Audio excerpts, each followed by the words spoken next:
Assalamualaikum warahmatullahi wabarakatuh. Bagaimana kabar anak hebat semua? Semoga hari ini tetap semangat. Sebelum kita mulai pembelajaran hari ini, mari kita berdoa menurut keyakinan masing-masing. Semoga hari ini kita dapat memahami materi. Untuk itu, mari kita berdoa. Berdoa mulai.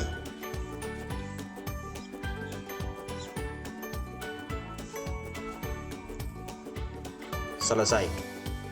Nah, anak hebat semua, hari ini kita memasuki pembelajaran 4. Dan hari ini kita akan belajar tentang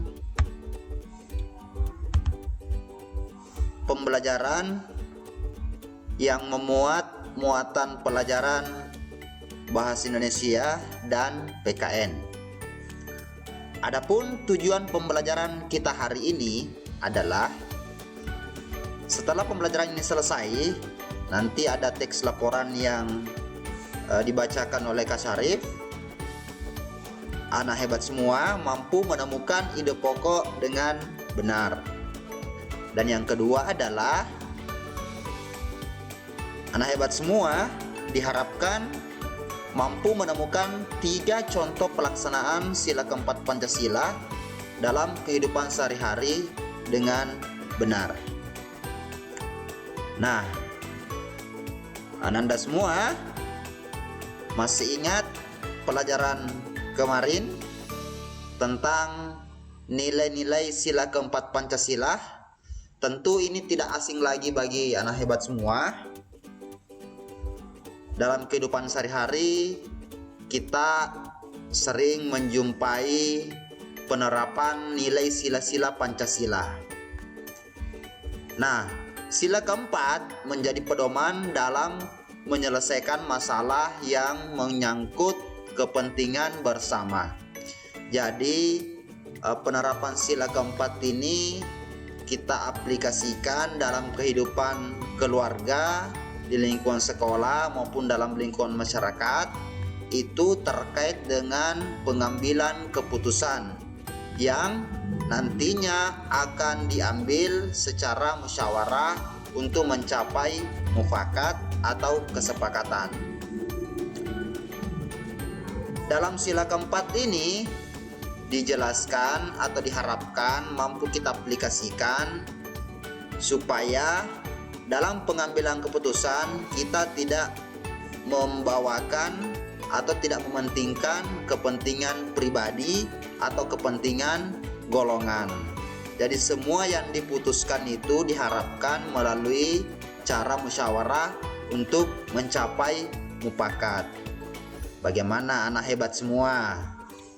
Sudah ada gambaran tentang pengambilan keputusan dengan cara musyawarah. Ayo. Nah, di sini Kak Syarif akan memberikan 4 contoh pengamalan sila keempat dalam Pancasila dalam kehidupan sehari-hari. Yang pertama, melakukan musyawarah untuk menentukan jadwal ronda di lingkungan. Jadi sebelum menentukan jadwal ronda itu dimusyawarahkan. Siapa yang mau malam Senin misalnya, siapa yang mau malam Selasa, siapa yang mau malam Rabu, dan seterusnya. Itu ditentukan melalui musyawarah, bukan ditentukan oleh ketua RT, kepala desa, bukan ya. Tapi itu ditentukan melalui musyawarah, dirembukkan bersama, disepakati bersama. Nah, yang kedua adalah mengikuti pemilihan umum, misalnya pemilihan presiden, pemilihan kepala daerah. Jadi pemilihan presiden itu atau pemilihan kepala daerah, entah itu kepala bupati, gubernur, sampai ke tingkat desa, itu melalui jalur pemilihan umum ya, bukan ditentukan oleh satu orang, tapi semua warga masyarakat yang memenuhi syarat itu diberikan haknya untuk memilih. Dan ini merupakan salah satu contoh penerapan nilai sila keempat. Oke, yang ketiga adalah mengikuti pemilihan ketua kelas dengan tertib. Nah, Anda semua pada pertemuan pertama kemarin di kelas 6 kita telah melakukan pemilihan ketua kelas. Itu bukan ditunjuk ya, tapi pemilihan ketua kelas dengan musyawarah untuk mencapai mufakat di lingkungan kelas kita. Dan yang keempat adalah tidak memaksakan kehendak dalam suatu musyawarah yang diikuti. Jadi dalam musyawarah itu kita berembuk, kita mendiskusikan untuk mencari satu solusi yang terbaik untuk kepentingan bersama. Jadi tidak boleh memaksakan kehendak orang lain. Kita harus memiliki jiwa besar untuk menerima pendapat atau saran dari teman-teman yang lain. Jadi ini merupakan contoh pengamalan nilai sila keempat dalam kehidupan sehari-hari. Nah, sekarang tantangan Ananda hebat semua hari ini adalah menemukan 3 contoh yang termasuk pelaksanaan nilai sila keempat dalam Pancasila dalam kehidupan sehari-hari. Kak Syarif sudah berikan contoh tadi. Nah, sekarang Ananda hebat semua mencari 3 contoh lain untuk dituliskan di tantangan atau challenge ini hari.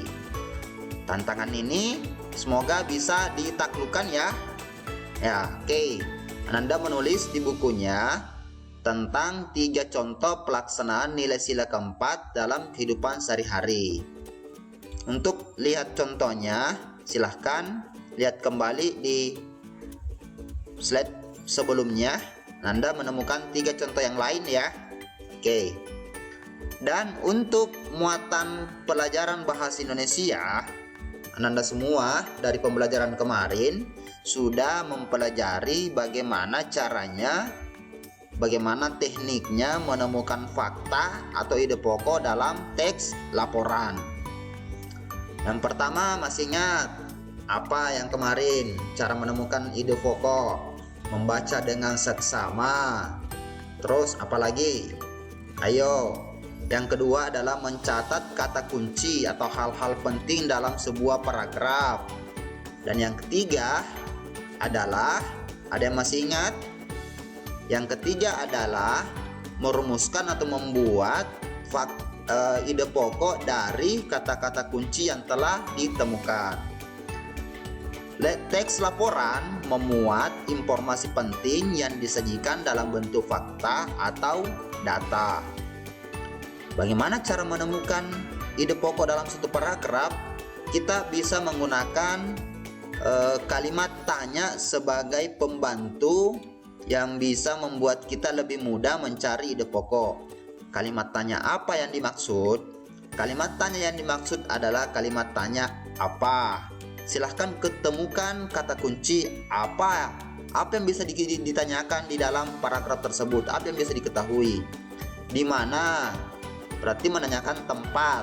Di mana tempat kejadian tersebut? Kapan kejadian tersebut? Siapa yang ada di dalam cerita? Mengapa terjadi hal yang dibahas dalam paragraf tersebut? Dan bagaimana itu menanyakan keadaan yang ada di dalam teks laporan tersebut. Nah, tantangan kedua hari ini untuk Anda hebat semua adalah Kak Syarif akan membacakan sebuah teks laporan yang nantinya akan Ananda cari ide pokoknya. Jadi tolong disimak baik-baik ya. Tolong disimak baik-baik dan dicatat kata kunci yang ada dalam setiap paragraf, supaya nantinya lebih mudah untuk menemukan ide pokok yang terdapat di dalam paragraf tersebut. Oke, kita sama-sama dengarkan. Mari menyimak semua, siapkan pulpen dan kertasnya untuk mencatat hal-hal penting di dalam paragraf. Ayo, kita siap-siap. Kita bacakan. Bunglon, Bunglon adalah hewan reptil sejenis kadal kecil yang biasa hidup di pohon. Tampilannya mirip hewan purba. Bunglon jantan biasanya mempunyai tanduk, sirip, dan gelambir leher. Itu untuk paragraf pertama. Dan paragraf kedua, bunglon memiliki kemampuan untuk mengubah warna kulitnya. Bunglon tidak bisa berubah kulit ke semua warna, hanya ke warna-warna tertentu saja. Bagaimana Ananda hebat semua? Sudah jelas materi atau teks laporan yang Kak Syarif bacakan tadi? Kalau belum, boleh diulang lagi videonya, ambil pulpennya, silahkan catat hal-hal penting untuk menemukan ide pokok yang ada dalam kedua paragraf ini. Hasilnya nanti Ananda semua tuliskan di tempat seperti ini. Jadi buat kolomnya paragraf 1, tuliskan ide pokok yang ada dalam paragraf 1 tadi yang Kak Syarif bacakan tadi, dan ide pokok yang ada dalam paragraf 2 silahkan ditulis di kolom di sini paragraf 2. Nah, Ananda semua, kembali saya ingatkan bahwa ada 2 muatan pelajaran hari ini. Yang pertama tadi adalah membuat atau memberikan 3 contoh pelaksanaan nilai sila ketiga Pancasila.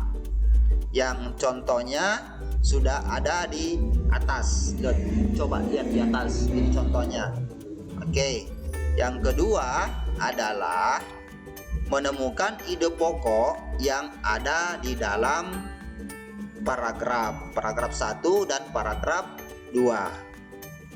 Tekniknya ada di atas. Coba lihat di sini. Tuh, ya. Atau masih bisa ingat pelajaran yang minggu lalu. Jadi sampai di sini materi singkat hari ini. Mudah-mudahan Ananda hebat semua bisa memahami dan menyelesaikan tantangan yang saya berikan. Semoga Ananda semua diberi kekuatan, diberi kesehatan untuk tetap menjalankan aktivitas sehari-hari. Ingat, tugas ini tugas mandiri ya, tugas untuk sendiri-sendiri, ditulis sendiri, meskipun Ananda semua bisa berkolaborasi dengan temannya. Jadi silahkan berkolaborasi dengan temannya, silahkan berdiskusi dengan temannya, tapi ingat ya, tetap menjaga protokoler kesehatan. Silahkan berembuk dengan temannya meski lewat media yang ada untuk menemukan jawaban-jawaban yang Ananda nantinya akan kirimkan ke grup yang ada di kelas Ananda. Demikian untuk hari ini. Salam anak hebat semua, tetap semangat. Saya akhiri dengan ucapan wabillahi taufiq wal hidayah. Assalamualaikum warahmatullahi wabarakatuh.